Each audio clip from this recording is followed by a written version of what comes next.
Hey, everybody. Am I late? I'm 5 minutes late. It's terrible. It's nothing to be proud about. Please tell me in the comment below if you guys can hear me loud and clear so that we can get the show on the proverbial road. I'm using one of these mics. I'm not even sure if it's on. Is it on? Tell me. Tell me if it's on. And then we can get it going. I'm not using the Rode mics because there's a cable that I misplaced that is a very important component. And without the cable, hey, Bo, you're loud and clear. Thank you, Bo. Thank you. You make my morning when I see you on here. Thank you. I'm just trying to time my button here. Looking good, boss. You think so? Really? Well, thank you. I'm trying. Can you tell it's a new shirt? I just pulled it out of the box. She's still got the lines. Alabafia. We are not the fashion consultants. Alrighty. What am I doing? I need to comb my hair, for goodness sake. Where is my comb? I had my comb. The last thing you want is to look scruffy and unkempt. Are you familiar with that word, unkempt? Yeah, see, now the comb's not in here. I need a comb. Guys, do me a favor. Just jump on the live, and if you could sort of share with your homeboys and people that you love and that you know that might be interested in this conversation, please share this with them and see if we can have a nail biter going here and a bit of a conversation about something that I think is important. Honestly, really, it is. Okay. I mean, let's not gloss over this. So what I need is a comb. Is my hair combed? Tell me honestly. I recently got a haircut, but I'm not, what I love to do, and I know this may sound vain to some of you, but I go through this, you know, I love to give my hair a little bit of a once over. You know what a once over is? You know, you get the comb and then you comb through it once. That's called a once over. That way, you don't have to worry about whether or not you look good. Not that I look good. I'm just saying I want to look presentable for you. Okay. I want to make you think that I've taken some thought and I've put some thought into the way I appear for you. Guys, I keep telling you, you don't know what it's like being me out here for you. It is an up and down, pride swallowing siege that I will never fully tell you about. Okay? That's a line from Jerry Maguire. And the Oscar goes to Simon Mwewa. Alrighty, guys. Hey, Stacy, I see you. Good to see you, Stacy. I'm going to be talking about something that you may not be familiar with, but you know, we're going to talk about it anyway. So, guys, let me bring you up to speed. As you know, several months ago, there's a young man. I forget his name now. Tell me in the comments now. He was having an online tiff or row. In England, they call them rows. In England, they say rows. We had a bit of a row. What that means is an argument. Okay. In Zambia, we say ukulaka. Tuale laka online. Okay. He had a bit of a row with Kidist. And in the process of doing that, he said some things that were very alarming. He said things that perked people's ears as they should have been perked. He basically threatened to break into Kidist's house, rape her, and harm her children. Now, to some of you, that may sound mundane. To some of you, that may sound inconsequential. To some of you, that may sound like it's not a big deal. But trust me, that is a big deal. You do not threaten to rape people and then code it, camouflage it and say, oh, we were just arguing. No, you weren't. You were. Maya Angelou once said, when people show you who they are, believe them. That's a very famous quote. So when someone is saying to you that I will harm you in this way, believe them. Don't ignore it and say, oh, that he's just talking. No, he's not. He's scheming, he's planning, he's plotting, is what it is. So anyway, Elias, that was his name, Elias. So he wrote this on social media, and Kidist got very concerned, as she should be concerned. And Kidist started thinking, well, there's a guy out there who's threatening to break into my house, not only rape and harm me, but harm my kids. This is a matter for the police to handle. So she reported this to the police, the right thing to do. She took the guy to court. Now, the moment she took him to court, guess what he said? He starts showboating, because, this is another very Zambian thing. He starts boasting on Facebook. Oh, I've got lawyers. I can do anything. You can't harm me. I've got a treasure trove of lawyers. Do you know what a treasure trove is? It means you've got a box full of lawyers, mate. You've got a chest. You've got a cabinet full of lawyers, mate. So Elias says, I've got a treasure trove of lawyers. Kidist takes the thing to court. Homeboy doesn't even show up. Finally, the court system indicates to him that, look, you need to be in court. You're in trouble. There's a big allegation against you, and if you don't show up to court, guess what? That's contempt, and we're going to throw you away. So he shows up. The very last minute, he gets a lawyer, and in the process of the court case, Zikta, the guys that are in charge, they oversee online activity. They testify, and they say that he was the originator of that post. Okay, Zikta testified in court. Zikta established in a court of law that Chine, indeed, because the words Chine mean truly, or as we say in Zambia, truly,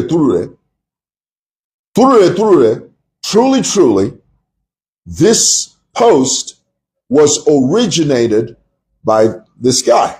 Okay. Now, in the background, because this is what usually happens. In the background, his family starts now pleading with Kifel, with Kidist and her team. Leave my son, he's this, that, and the other. He didn't mean it, blah, blah, blah, blah, blah. Guys, let's be clear. There's certain things that have to go the full length. There's certain things you cannot gloss over. There's certain things you have to let them run their course. You have to let them go to the zinth, or as we say in Zambia, the zenith. You know why? Because this is a cautionary tale. Hear me. This case is a cautionary tale. What it's going to do, depending on where it goes. If the court system finds him guilty, honey, they're going to throw the book at him. And when they do throw the book at him, these cases are designed to teach you and I lessons on how to conduct ourselves on this thing called the blue app. In Zambia, we say up. It's app, but in Zambia, we say up. The up, the blue up. It's going to teach people a valuable lesson that you cannot wake up and say whatever the hell you want. There are consequences to certain actions. And it's a lesson that every single one of us has to learn. And if we don't get it, guess what? I remember Oprah Winfrey once said that God, of course, this may not be theologically correct. That is to say, you won't find this in the canon of Scripture. The canon of Scripture simply means the Bible, okay? God teaches us in varying degrees. You know the word varying? Different levels of degrees. Sometimes God will throw a little pebble. You know what a pebble is? A stone, a little stone on your head. And you look up and think, oh, what's the deal there? And God's saying, you better watch that. Now, if we don't get the lesson, God takes a brick and then he tosses it and the brick hits you in the head. And of course, the brick is slightly heavier and it hurts slightly more. And you look up and you think, what's the deal? And God says, I'm trying to tell you something. I'm trying to teach you something. You need to go down the wrong, or you need to go down a different road. You need to go down a different way. Now, when you don't get the rock, the brick, guess what? God just picks up a whole house and just throws it on you. And then when it lands on you, splat! You're gone, mate. You're finished. You're through! God teaches us in varying degrees. So if you don't get the lesson, eventually you will. So this is a cautionary tale for all of us. Now, let me make mention here. I find it strange. I find it curious. I find it weird that groups like NGOCC, all these women groups, there are so many women groups in Zambia. Why aren't you mobilizing yourselves and rallying behind the Kidist Kifel? This is a very important question. Why are you not doing that? Why is NGOCC silent? Why are the women social media socialites silent? Why are you not rallying behind Kidist and saying, Kidist, this was an atrocity. This was a threat that should not be ignored. We should never take these threats and these aggravated threats lightly. Oh no, none of these useless, NGOCC useless. You social media female personalities, all of you are completely useless. This was the time for you to rally behind the Kifel and say, my sister, we stand with you. You've done the right thing. Let's take this guy to court. Any man that threatens to rape a woman online should be taken to task. The case should be taken to the very zenith, to its final and logical conclusion. Oh no, not these sisters, not these chicks. These Zambian chicks have lost their mind, boy. Instead of rallying behind Kifel, all they do is just whisper behind her back. That's all they ever do. Okay? You would rather, these so-called women organizations, they would rather talk negatively about Kifel than rally behind her in this particular case. You dropped the ball, chicks. You dropped the ball, women. You just missed a really good opportunity to rally behind someone for a really good cause and shine a huge, gigantic light on a very clear and present danger. But did you do it? No, you didn't. You didn't. You ought to be ashamed of yourselves. You should. So anyway, yesterday, Chilufya Tali, talk about the kettle calling the pot black. Chilufya Tali bursts out of the gates in full defense of this guy, Elias. Now, let me tell you why Chilufya Tali supports Elias. It's very simple. For those of you that know Chilufya Tali's history, you'll know very quickly that birds of a feather flock to frickin' gather. Do you understand that? Now I said frickin', I didn't use a cuss word. Frickin' is a euphemism. You know what a euphemism is? So my friend Danny Smith used to call it Christian cussing. Okay, a euphemism is a word is a watered down version of a bad word. So when I say birds of a feather flock to frickin' gather, what that means is, you know, birds of a feather flock together. I mean, Chilufya Tali is cut from the same cloth as this Elias. Chilufya Tali is a man that comes from a background where his first wife, now this, guys, I'm not outing him. I'm not pulling a Chela Tukuta. I'll talk about Chela in a moment, but I'm not pulling a Chela Tukuta. I'm just telling you facts as they are. And these are court documents. Court documents are public documents. Okay? You must understand that. Court documents are public documents. So they are subject to be discussed. In case there are some of you who are sitting there, oh, leave Tali alone. Why the hell would we leave him alone? Explain that to me. Why the hell does Tayali get a pass? Who the hell does Tayali think he is? He can talk about the whole world and we can't talk about him? That's ridiculous, man. Get off of that high horse. You don't know what you're talking about. Chilufya Tayali, his first wife, divorced him because Tayali had carnal knowledge of his niece. And his wife just couldn't take it. She said, man, she told the court, she says, this guy's lost his mind. Every time I come home, I burst into the room and I find his niece sitting on top of his, you know what? And it's driving me nuts. And when I threatened, this is Tayali's first wife, when I threatened to leave him, he tried to commit suicide. This is the type of narcissistic, self-absorbed, deranged mind that we're dealing with. So this is the guy now. Tayali now is the guy, given that background.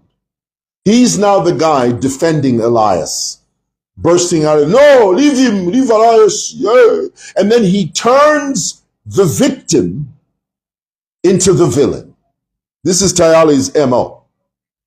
This is Chilufya Tayali's modus operandi. If you listen to that ridiculous address that he made on this issue of Kidist, he literally turned Kidist, who is the victim. Let's not lose sight of that fact. Whether you like her, whether you love her, whether you dislike her, whether you loathe her, loathe, you know the word loathe? To hate intensely. To hate intensely. Because, you know, there's some of you, some of us media personalities, you just hate us naturally. There are people that hate Kidist naturally. For no reason. There are people that hate me naturally. So for those of you that hate Kidist naturally, whether you like her, you don't like her, you loathe her, the truth is, in this case concerning Elias, this young man who threatened to rape Kidist, in this case, Kidist is the victim. That is clear. Don't lose sight of that. But Tali wants to turn the victim into the villain. Narcissist. Evil. So, the reason Tayali can talk the way he talks is because he comes from a similar background. He comes from a background of insidious sexual perversion. There's nothing wrong with being sexual. But if your sexuality is perverted, walking around here sleeping around with your little niece, something's wrong there somewhere, boy. You need to be locked up. That's what you need to do. And far be it from you to stand on the highest mountaintop and start waxing the elephant. That's waxing eloquent. Waxing eloquent.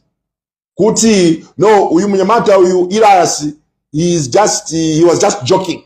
And besides, they reconciled. That's the other thing that Zambians misuse. That word reconciliation. Mozambia, you just use that word you just use it. No, we reconciled. Kidist and Elias are not friends. So what are you talking about, reconciled? There was no reconciliation. What there was an apology that was not accepted. Not every apology has to be accepted. Oh, boy, I'll tell you, that God just dropped that in my heart. That's going to help somebody. There's somebody out there listening to me now. That's just resonated with your spirit. That's just gelled. That's just marinated in your heart, in your mind, in your soul, in your being. Not every apology has to be accepted. Let's not live in a world where, no, if you are truly a Christian, forgive. Just accept. No, there are certain things you have to take all the way. all the way. Not everything has to be shrouded and coded in, no, just forgive, just accept. No, there's certain things you don't have to accept. Certain things you stand your ground. Certain things you stand stoic and firm and say, no, you are going to reap the consequences of your actions. And guys, understand me when I tell you this. If Kidist is watching this, let me tell you, Kidist, this thing that's going on, this thing that's happening, it's not your fault. You understand that? Kidist, hear me. This is not your fault. It's Elias' fault. He's where he is because of his carelessness. You are responding because you're a woman, you're a mother, and you have feelings. You feel unsafe and threatened. Don't let anybody make you feel otherwise. Don't. There are a bunch of manipulators out there, Kidist. Don't listen to them. You do what you need to do. You do what you need. And I must also point out, I was very proud to see Yomaps supporting his wife and escorting her to the courthouse. That was very, very telling. So, guys, if there's anything that you're going to hear from me today, it's this. Not every apology needs to be accepted. This isn't Kidist's fault. When you threaten to rape people and their children online, the girl child? Are you nuts? When you threaten to rape a girl child, you think you're not going to get away with it. You're not going to get away with it. I guarantee you. Those are the lessons. Chela Tukuta. Chela has brought out some things that, well, first of all, I'm trying to wrap my brain around this. There's a video of him showing his thing, and if that's true, he's got issues, you know. The only thing that I see coming out of Chela's camp is that he's simply pointing out that there is a vast, growing gay community in our country, and it's literally bleeding into everything. It's shocking. The other day, I heard of a story, and this is a story that can be replicated in every neighborhood, every community. I heard a story about this is a real true story, a Zambian woman who got married to someone that she considered the love of her life. She said, I loved this man. I fell in love with him because he was such a wonderful man. He was generous. He was kind to me. And he treated me well. Well, 3 years into our marriage, she says, I found out the guy was a homosexual. I found out that he lived an alternative lifestyle. I found out that the guy was, he was batting for the other team. She said, I was crushed beyond description. Now here's my thing. Here's what I'm thinking. Guys, if you're struggling with that, don't marry these women. Don't do that. That you are putting them in a world of hurt. If you are struggling with your sexuality, if you don't know where you are sexually, work out your own salvation. Don't involve other people, other families. Do you know how devastating that is to a woman? It brings into question her femininity. A woman who goes through that begins to feel that she was never enough, that somehow she fell short, when really it's you that's the problem. You fell short. You brought a woman into your circle of personal pain, and you bequeathed her with your struggles. Don't include women in your sexual struggles. If you don't know who you are, if you haven't figured out who you are, don't involve other people. Start marrying them, holding kitchen parties, and then in the end, she discovers that you're a homosexual. Guys, get with the program. Wake up. Goodness. All right. Thought I'd share that with you. Appreciate you guys so much. Have a good day.